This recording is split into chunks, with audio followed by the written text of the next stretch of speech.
परंतु नैसर्गिकरित्या ती जागा काँग्रेसच्या कोट्यातच येणार आहे, कारण की फक्त 4,000 आमचा उमेदवार पडला होता आणि म्हणून ती जागा काँग्रेसलाच मिळेल अशी पूर्ण संभावना आहे। उभाटाचे नेते संजय राऊत यांनी नागपूर दौऱ्यानिमित्त दक्षिण नागपूर या विधानसभा क्षेत्रावर दावा केला आणि ही जागा आम्ही हक्काने मागणार असं देखील ते म्हणाले होते।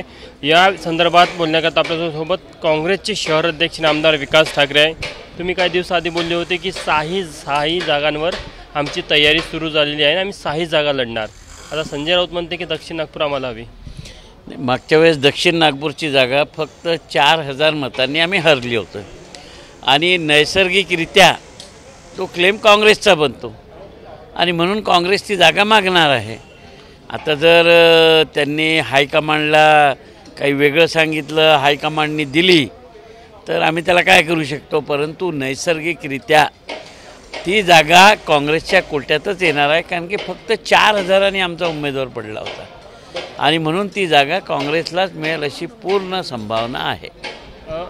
शिवसेनेचा क्लेम व्यावहारिक वाटतो का तुम्हाला दक्षिण नागपूरमध्ये? नाही, क्लेम करायला ते 6ही विधानसभावर करू शकतात। त्यांनी जर 6ही विधानसभांवर क्लेम केला आणि आमच्या हायकमांडनी दिल्लीवरनं सांगली ती 6च्या 6 द्या, तर मग आम्हाला नाईलाजाने पक्षातून काम करावंच लागणार आहे महाविकास आघाडीचं।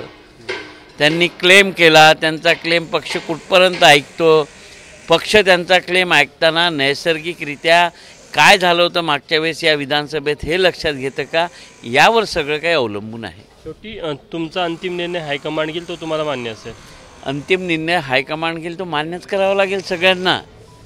परंतु हायकमांड अंतिम निर्णय घ्यायच्या आधी नागपूरमध्ये याच्या आधी विधानसभेमध्ये काय घडलं, मागची विधानसभा, त्याच्या आधीची विधानसभा, काँग्रेसला उमेदवाराला किती मतं मिळाले, हे सर्व निकष तपासूनच मला वाटते की ती जागा सोडेल। तर दक्षिण नागपूरमध्ये तुमची तयारी सुरूच राहील? दक्षिण नागपूरमध्ये 1 उमेदवार नाही, 10 उमेदवार कामाला लागले, 10 उमेदवारांची तयारी आहे। तर होते काँग्रेसचे शहराध्यक्ष विकास ठाकरे। संजय राऊत यांनी जरी दावा केला असला तरीही नैसर्गिकरित्या ही जागा काँग्रेसच्या कोट्यामध्ये यायला पाहिजे, कारण की मागच्या निवडणुकीमध्ये काँग्रेस फक्त 4,000 मतांनी या जागेवर हरलं होतं आणि जर का आमचा हायकमांड म्हणेल तर आम्हाला तो निर्णय मान्य असेल आणि 6च्या 6 जागा जर का हायकमांड उभाटाला द्यायला तयार असेल, तो देखील निर्णय आम्ही मान्य करू।